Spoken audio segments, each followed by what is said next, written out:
doing it for themselves, which is really counterintuitive to much of the cultural landscape that says, oh, we need to go to marriage counseling. We need to go to couples counseling because we need to work on the relationship. And as we boldly say, you cannot fix, mend, or save a marriage. It's never been done. We try, but you cannot save a marriage. In fact, people will come to us and say, help us save our marriage. And I'll say, that's not for us. We can't help you. You don't save a relationship. You heal an individual.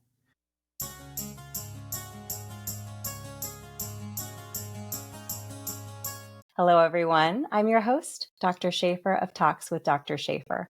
I'm a physician, mom, life coach, musician, author, and I'm passionate about using storytelling as a tool to help you reclaim your story and build your most beautiful future.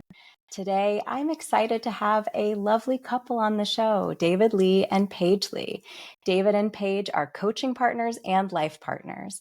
The married couple both work as speakers and trauma-informed polarity coaches and relationship coaches with their company, Daring Deeply. And I'm so excited to have them on the show to tell us their story and how they are helping other people in relationships build such wonderful, beautiful bonds through the work they do.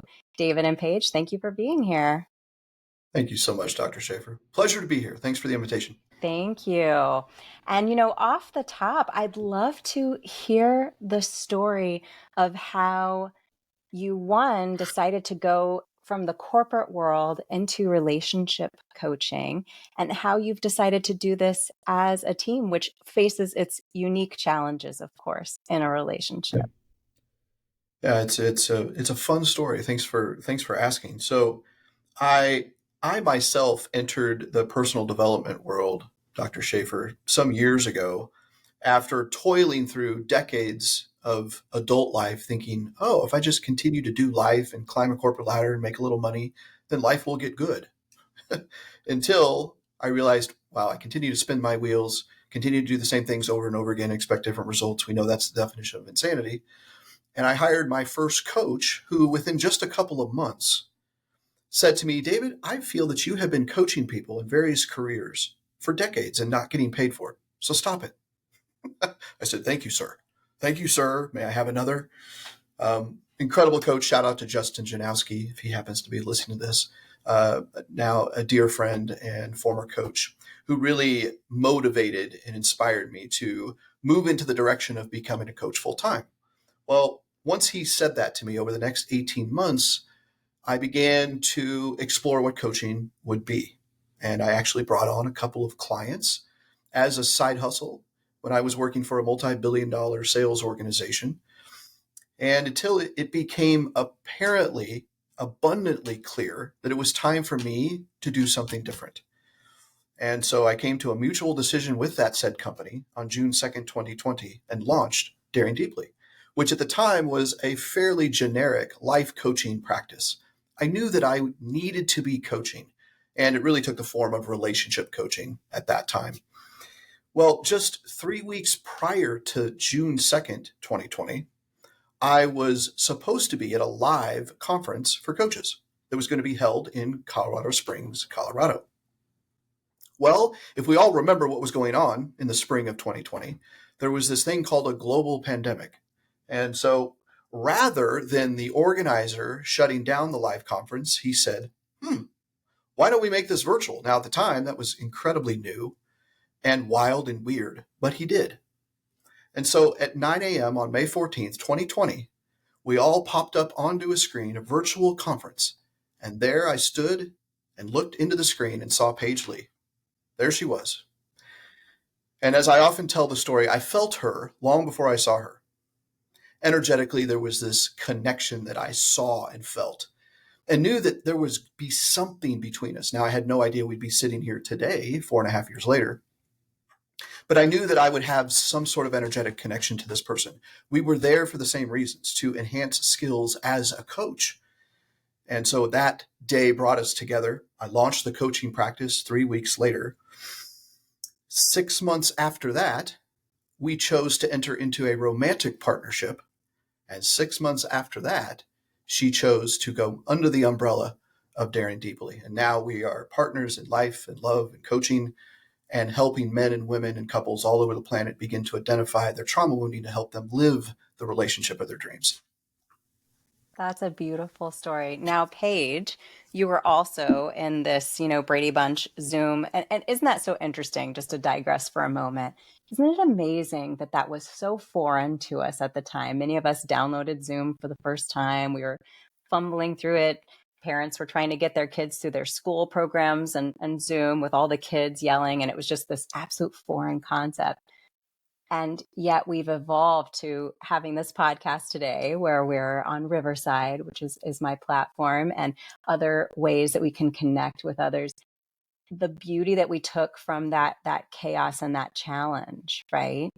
Paige, tell me your experience of popping on that Zoom call and seeing your soon to be husband, David.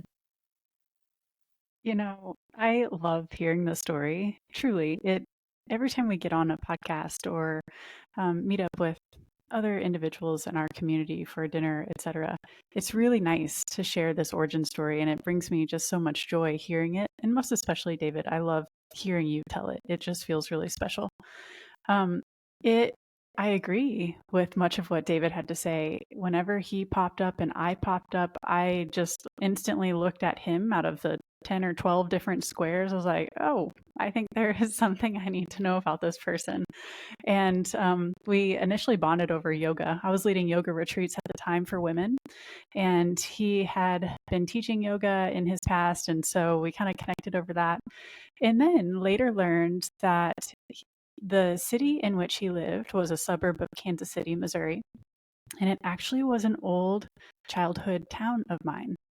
And so where he lived was about 5 minutes away from one of my old childhood homes, which is like really weird, super wild, especially because I didn't live there any longer. I was in Colorado Springs at the time. So it was really amazing to just kind of feel a completely different connection and explore it as business acquaintances, accountability partners at first to help one another get our own businesses going and figure out what this coaching space is all about. So it felt exhilarating and exciting and weird all at the same time. That's so interesting. And it's funny because dating online, people can have opinions about that. That's not necessarily very connecting, but what were the other options in 2020? You were again meeting in such a unique time where, we may have wanted to come together and meet, but it was really challenging to do so. What was it like starting dating during the pandemic? Well, yeah, to be very clear, I wasn't really dating. I wasn't looking for anyone. I was in a relationship. And so that was the furthest thing on my mind. Wasn't even considering him as a potential partner or anything like that. And so things changed when I began to share with David what was happening in my personal life. We were connecting professionally, talking a lot of business, marketing, etc. And finally I said, hey, just want to fill you in. I'm going to be completing this 10-year relationship, and I'm actually going to be moving myself across the country. This feels intuitively correct and right for me, and I need to start this business and start a brand new life for myself, which she was fully supportive of. And so it was when I moved to Nashville, which is where we live right now, that that's when the conversation changed, and he said, can I come visit you? I was like, I think I would like that. Wow, that's so amazing that you form this connection and you really recognize that light in one another, that pull, that magnetism, and you stuck with it. And I think there's something really to be said about following that, but doing so in a really thoughtful way. And obviously, as coaches and specifically relationship coaches, are you helping people determine the difference between kind of the negative nervous system response that draws you to someone because it's drawing you to chaos? Paige, you hinted at some dysfunction in a past relationship. How do you work with people to help them identify the parts of their early childhood or their past relationships that maybe will make their nervous system give them butterflies, but that's actually a bad sign versus this magnetism that you felt together? such an excellent question. Mhm. I'll Yeah, follow David's lead on this one. absolutely. Yeah, you've touched on really the foundation of what we do, Dr. Shafer, is we help individuals identify the wounded parts of them that come forward. We help them understand that those parts are not good or bad. They simply are. They're simply the wounded little girl or little boy that's coming forward that says, uh-oh, this feels wonderful, or ooh, this feels bad.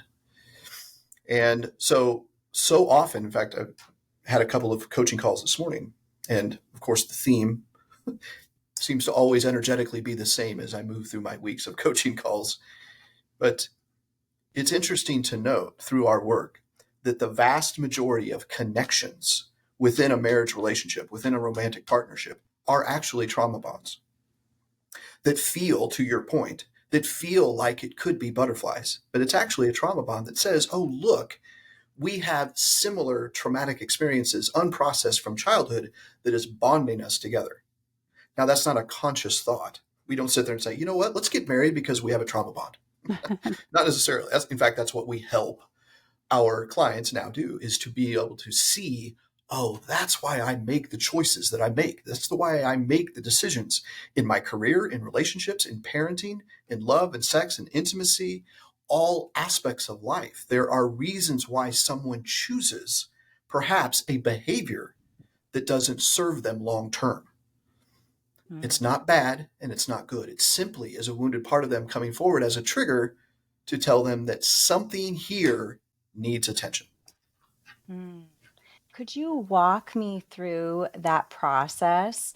Because I think that's a unique thing that people, even though coaching's been around for quite a while now, it's still relatively new to many clients. You know, they know something's right. They may have done therapy for years and, like therapy, appreciate the wonderful thing it gives them, but it might not be really hitting the nail on the head of helping change limiting beliefs, helping change these habits. They're really looking for a different path forward. Maybe they're having physical problems they're seeing their doctor for because they're trying to resolve the symptoms that are actually coming from a bigger problem that can't be addressed through medicine. When someone comes to you with these big questions, these big concerns, these big goals, how do you help them start to redirect their energy and attention to the core issues that need to be addressed before they can meet those goals?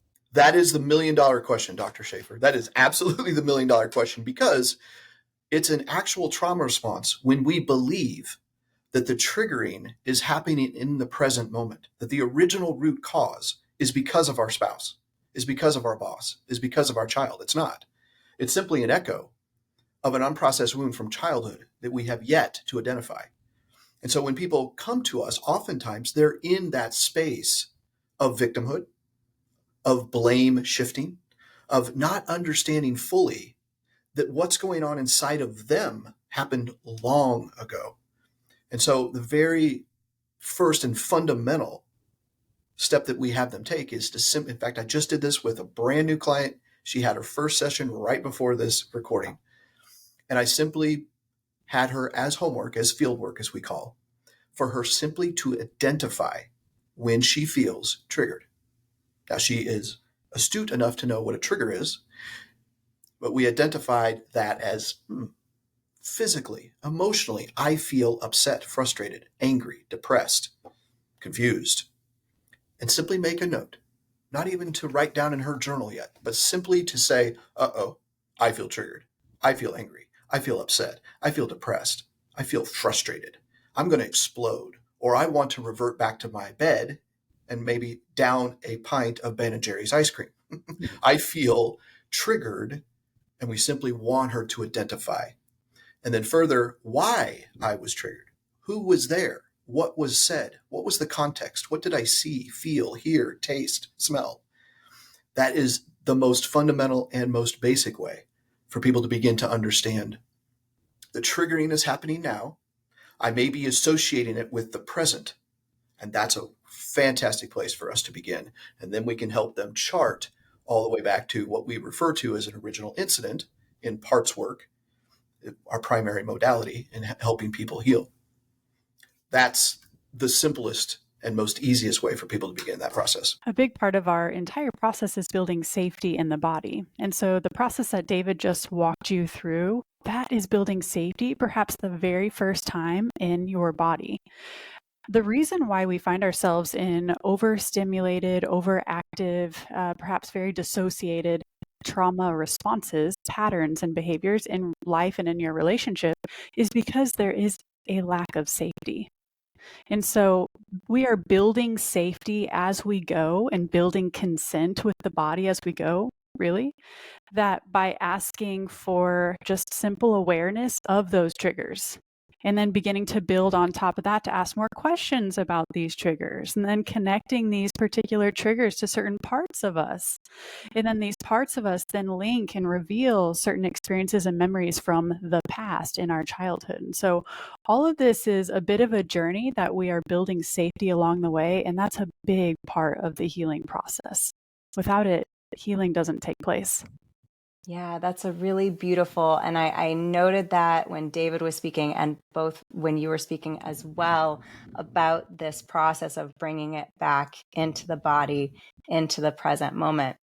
And I want to highlight a distinction that I imagine you as coaches and obviously in couples therapy and therapy as well is trying to discern the difference between that feeling you have that's based on an old trauma and your body has ingrained that response in you and the triggers are bringing it out. So you feel unsafe, even if that is not the case, to differentiate that from someone who is still in danger. They Yes. haven't gotten to a place on their trajectory of growth and choosing the self to remove themselves from a toxic or dangerous situation.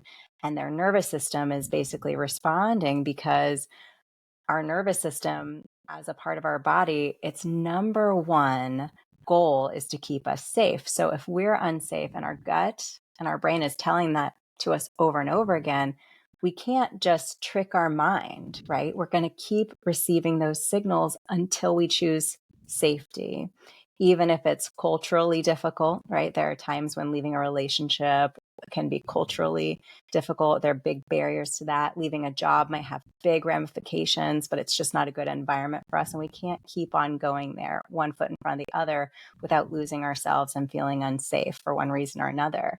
How do you put into a process of helping people when you find that there might be a true safety issue in the moment?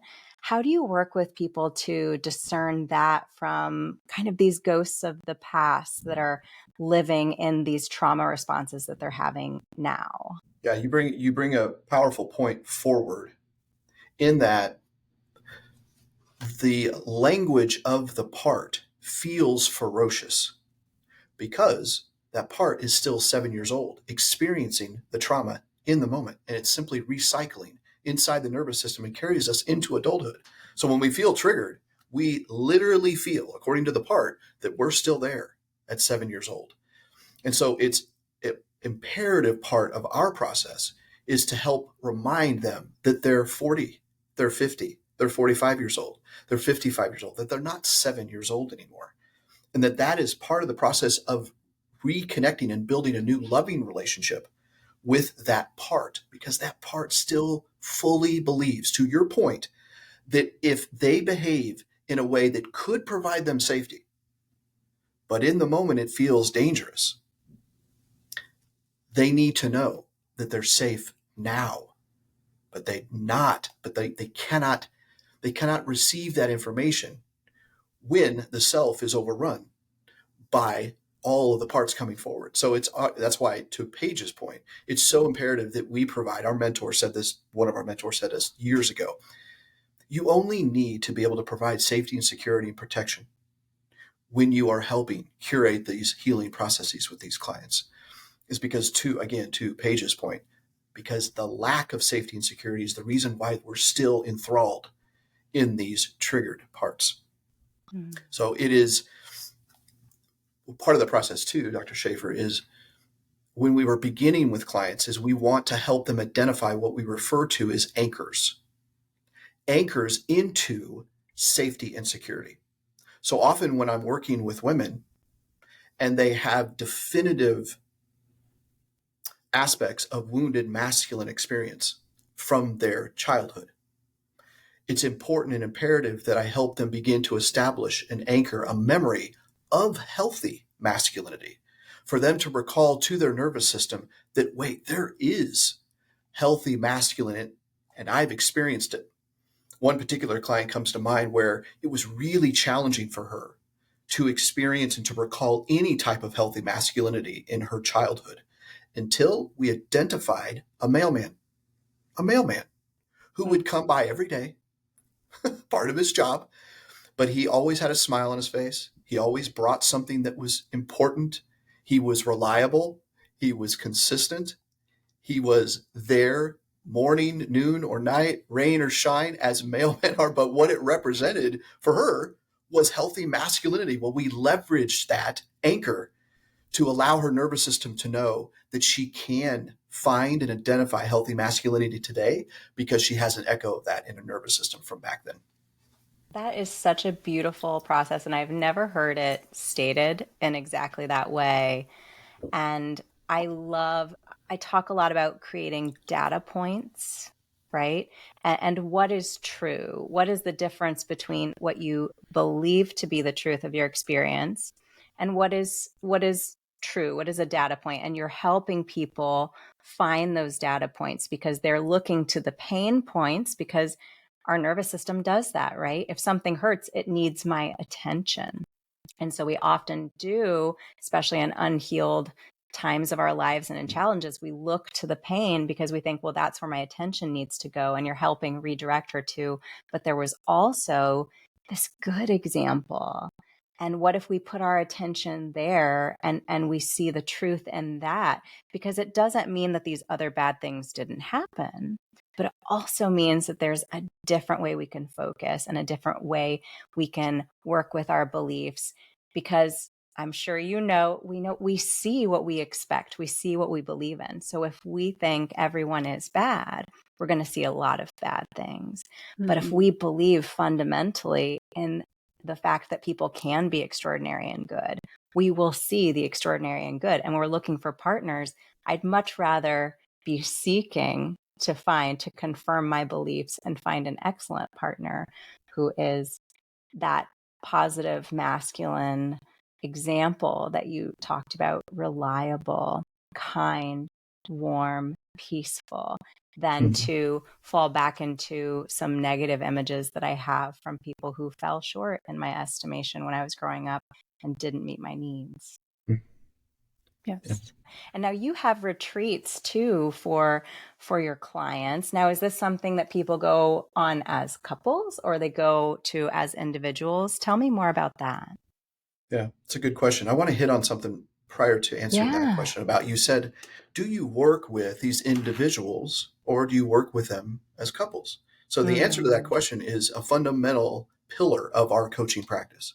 It sets us apart in that we do not work with couples together, but we do work with married couples just individually so that they're receiving the same coaching, the same support, the same directives, the same teachings, but they're doing it for themselves, which is really counterintuitive to much of the cultural landscape that says, oh, we need to go to marriage counseling, we need to go to couples counseling, because we need to work on the relationship.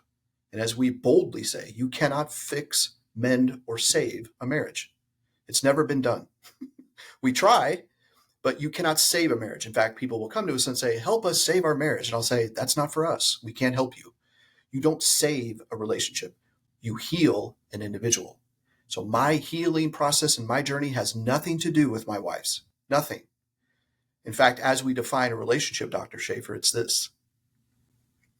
I commit and vow to a consistent healing, growth, and transformation trajectory so that then I can support my wife who is choosing to do the same.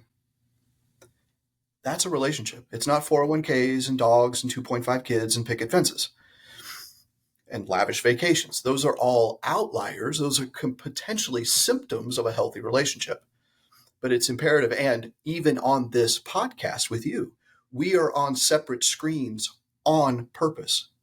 because I am my own person and Paige is her own person. And simply because we're married doesn't mean that we have lost our autonomy and our sovereignty. So I wanted to make that highlight before we move forward there. And of course, now I've forgotten the original question. So Paige, did you want to speak to that at all? No, I think it was delivered really well. I love how you are able to truly make complex things feel so simple. And so I appreciate you sharing our explanation in that You regard. betcha. You bet. Yeah. That's really interesting for me. I love that you come on separate screens. So I was in a very long relationship that was not the pillar of a healthy relationship. And after decades, I ended up leaving that relationship. I'm since remarried. And the interesting thing about our relationship, we actually live on separate continents. Oh. And we collaborate on many things and we support one another in every way. We're so present in one another's lives. We travel a lot. We spend a lot of time together, both the two of us and us as a family with our blended family of 4 kids. And now we got a dog too. So we just decided we didn't have enough chaos. We need to add to this dynamic and get a puppy because it's a great idea. That's a So whole other conversation, Dr. Shafer. We'll it's, get to oh that some gosh. other time. Yeah, exactly. Oh, it's yeah. Raising a not toothless puppy with 4 kids. It's really interesting. But for me, I love having that insight into your relationship and the way you approach relationships, because an experience I have often is people wanting me to explain to them, how does it work? And it's coming from a good place, from a place of curiosity. It's also coming from projections of what they believe a healthy relationship or a standard relationship looks like.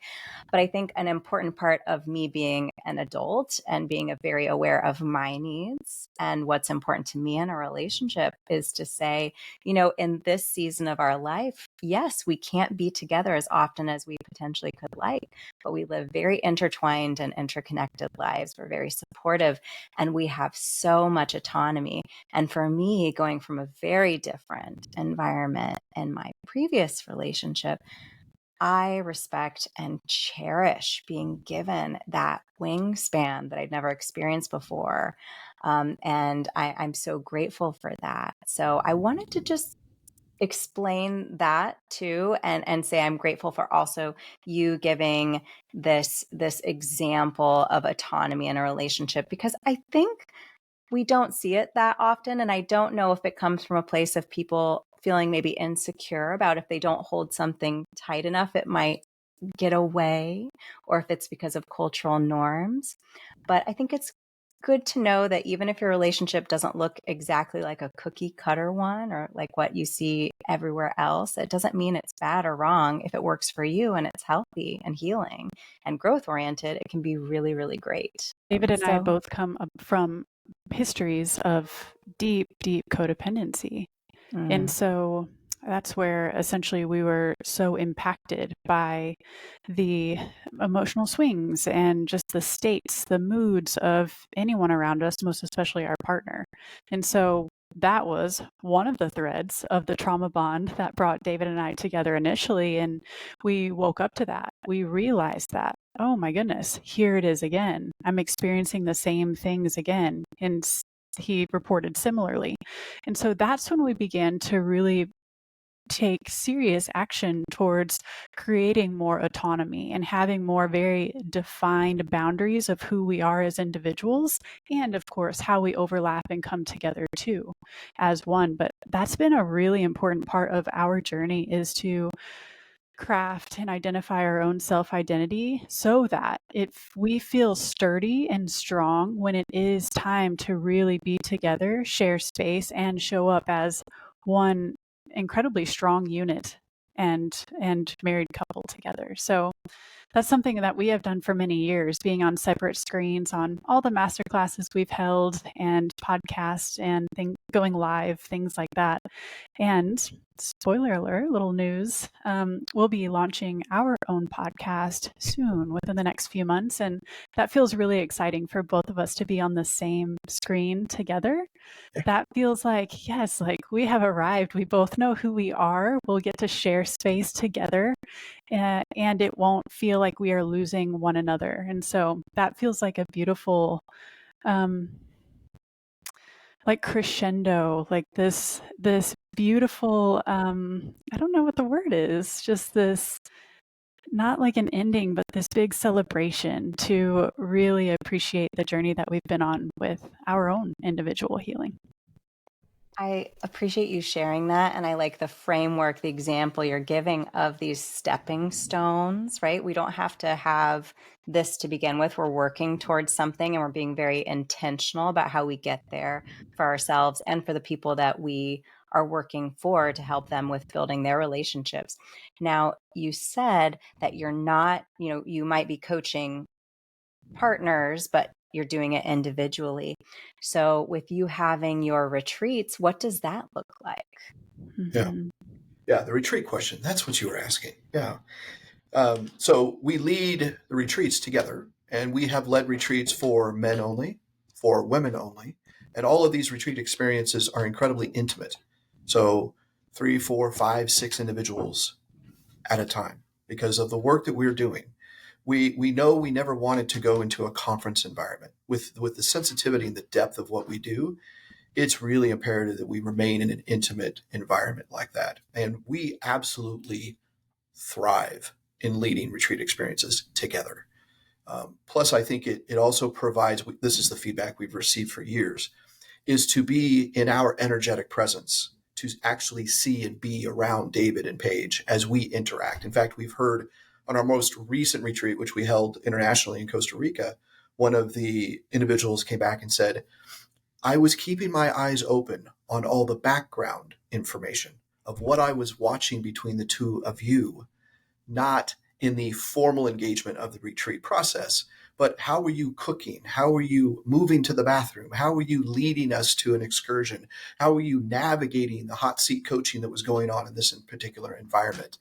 And we thrive in that. We work incredibly hard on ourselves so that we can come together as a unit, as Paige just indicated, to be an example. Now, it's important to know that we don't do this to be an example. We simply do this because we want the most thriving, co-creative, synergetic relationship for ourselves. And the outpouring of that, the outcome of that is that we can be an example for others. Mm-hmm. And she said something along the lines of, you can't fake that.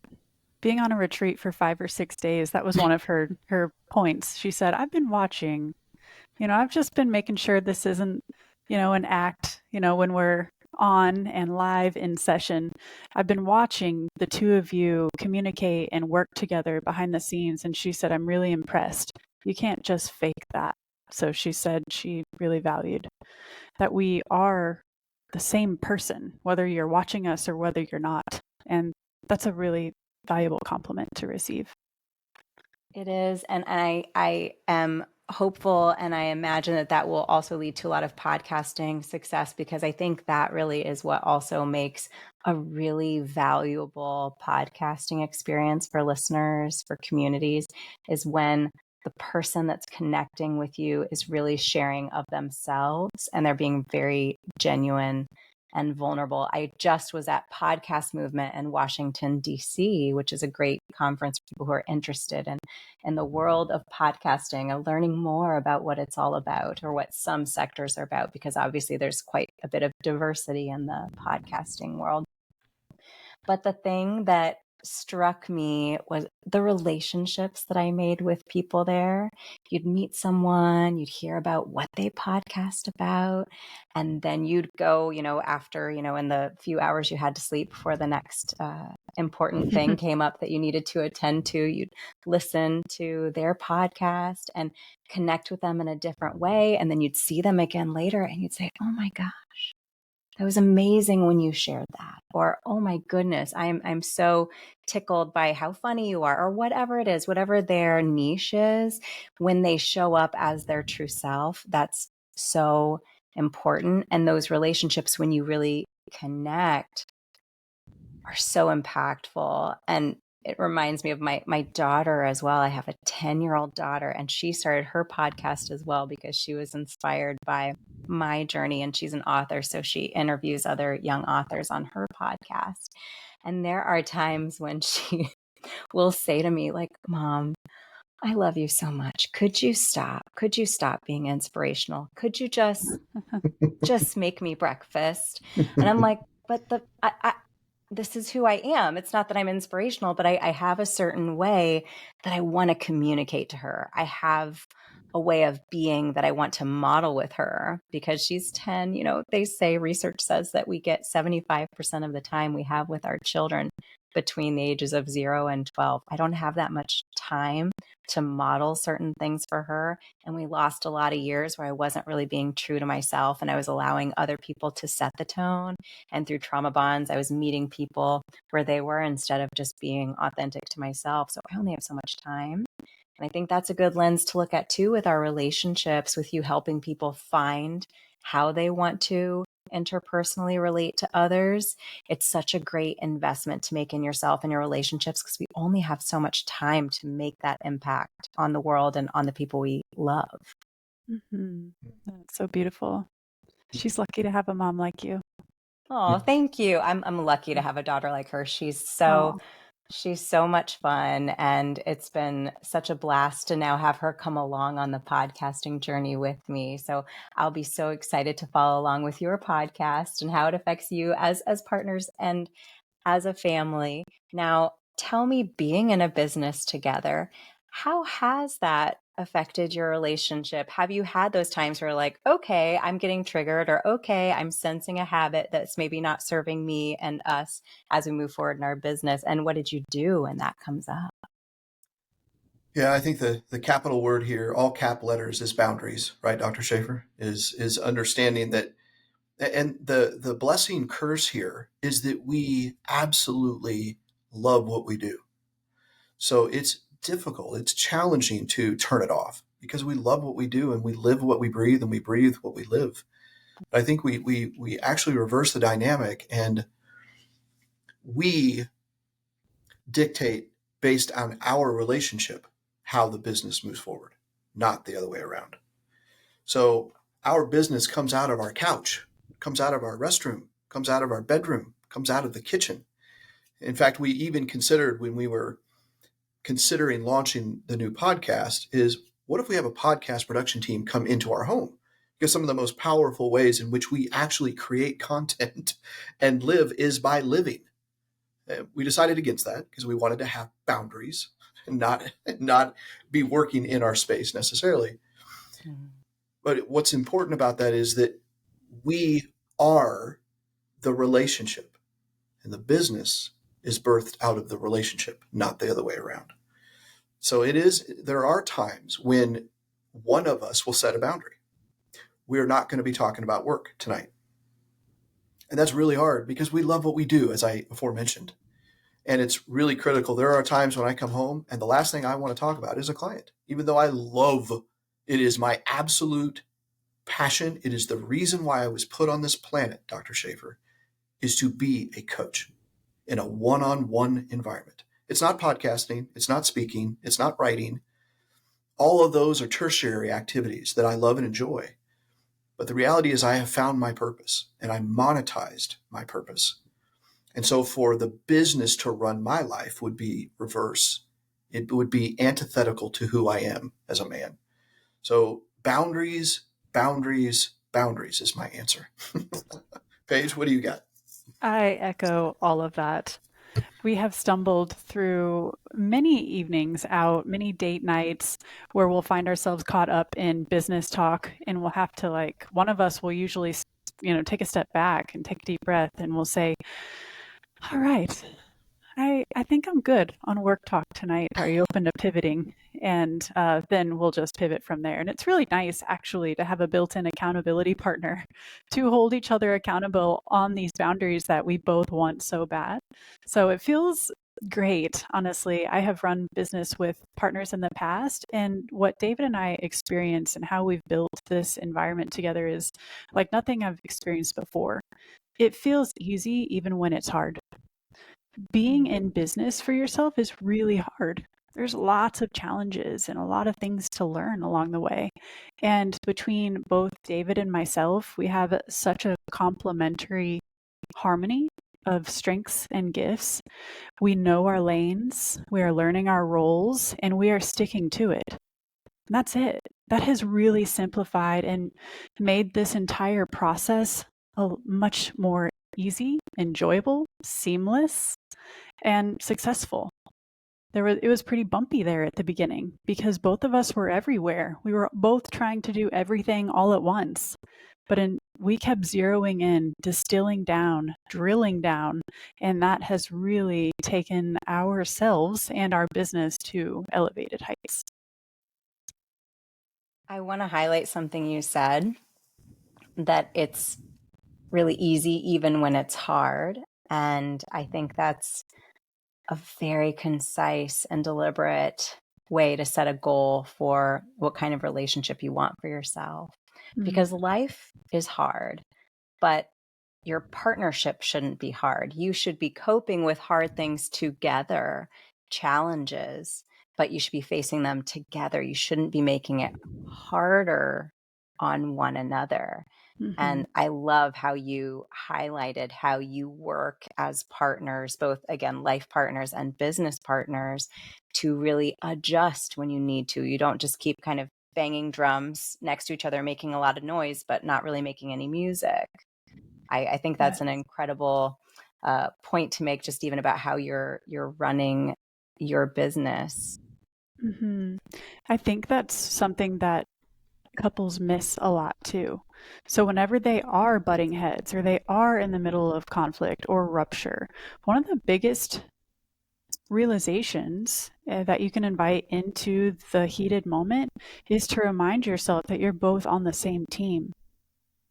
That you're on the same team. And what we're arguing about right now is not really what we're arguing about.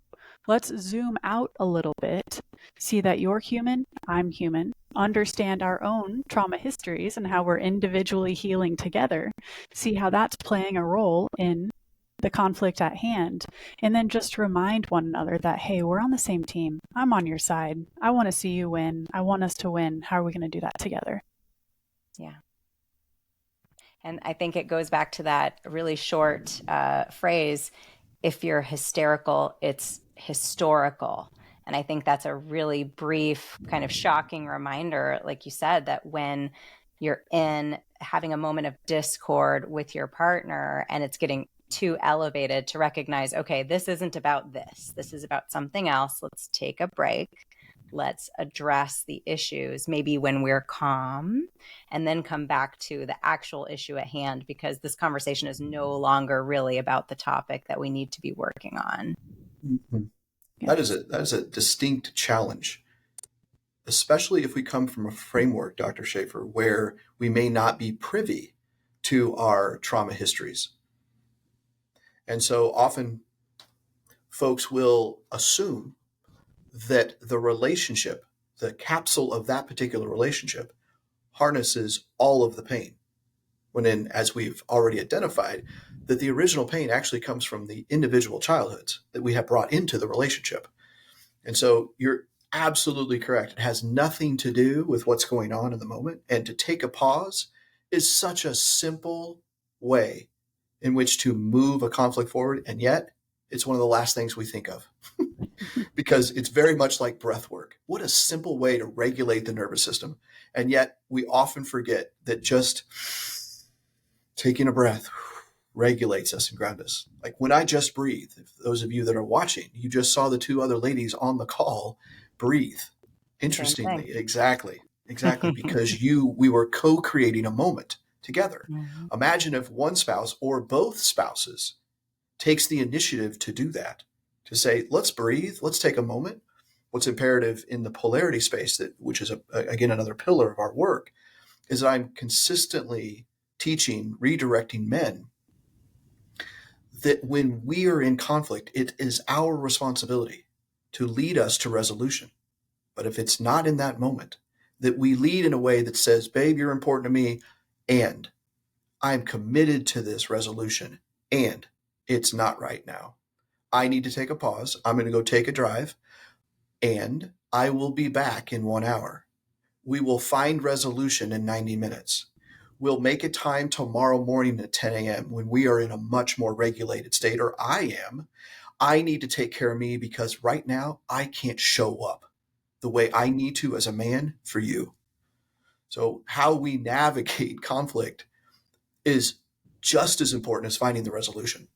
So important. Absolutely. And to be the change, right?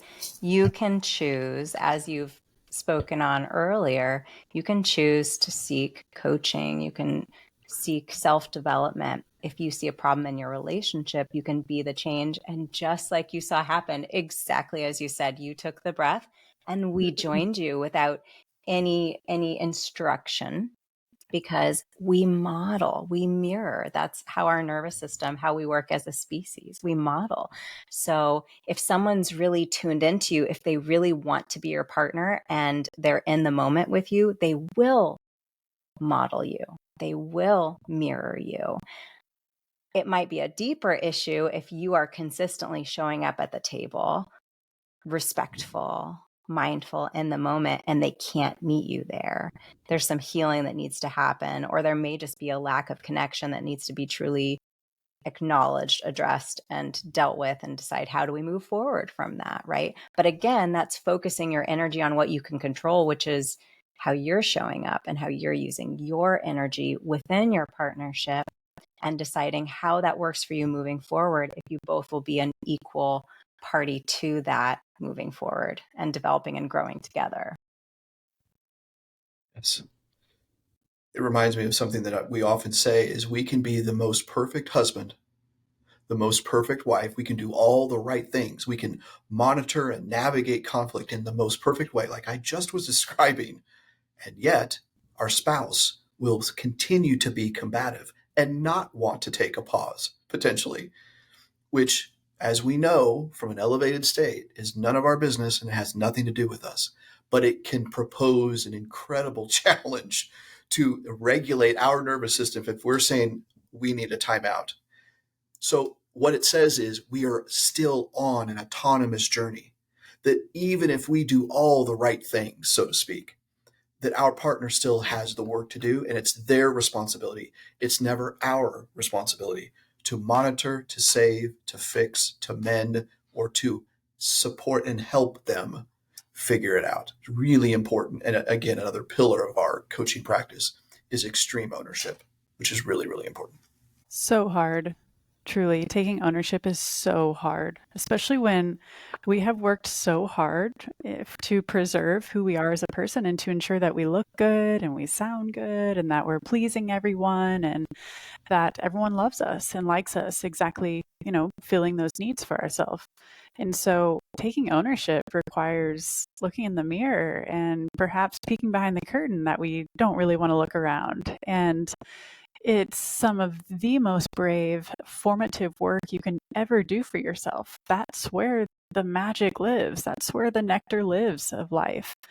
And I celebrate everyone who chooses to raise their hand and lean in to exploring the inner work and changing and healing and understanding more about how their past affects their current present day life and the future. And wow, yeah, there's not many individuals who choose to lean into work such as that. Well, I'm so grateful that you two, as your company, as a couple, as individuals, are making those strides, not only in your self-development, but also helping people develop within their relationships and as people. That's incredible work. It's so important. And as you said earlier, it's not just your romantic relationship, right? This informs how we interpersonally relate.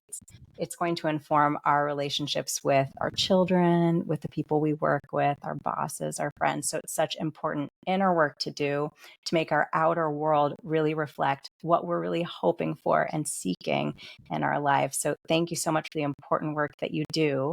Please tell us how people who are interested in working with you and hearing your podcast, how can they reach out to you? Yeah, the easiest way you can find us on social media. We have a really robust following on TikTok, Instagram. I think that's how we found one another, Dr. Shafer. We're on Facebook, we're on YouTube. Go to our website, which is daring-deeply.com. That website is getting ready to be relaunched. We're excited about that. It's going to be, we have an incredible team who's in charge of these really wonderful projects, the podcast, rebranding, website. So daring-deeply, make sure you have the dash, daring-deeply.com on the interwebs, and send us an email, follow us on social media, come and stalk us, creep us. We highly, highly encourage everyone to come and check us out. So. Paige, anything else that you wanted to leave listeners with about the work you're doing? I really just wanted to thank you, truly, and extend appreciation to you and the work that you impart into the world. It's all so important. I think in collaboration such as this is where we begin to heal the world bit by bit by bit, one person, one listener, one individual at a time. And so I so value and respect your efforts and the way that you're showing up. And I thank you for inviting us in to be a part of that with you. It's been such a pleasure to have you both and to share your wisdom and your journey with listeners. So thank you so much, both of you, for being here. And thank you also to our listeners for being here. Storytellers, we're so grateful you're here. Stay safe, take care, and I'll talk to you soon.